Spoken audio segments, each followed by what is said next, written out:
Gemini season is here.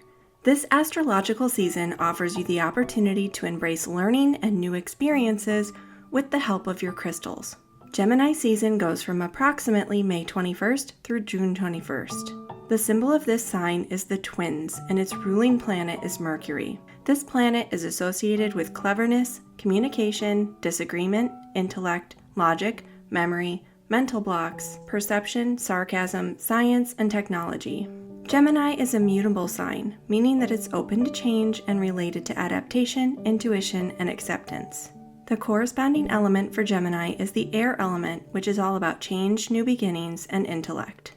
There are so many great crystals to help you connect with the energy of Gemini season, aligning you with the current celestial energies to enhance the positive aspects of this phase while balancing out its challenges.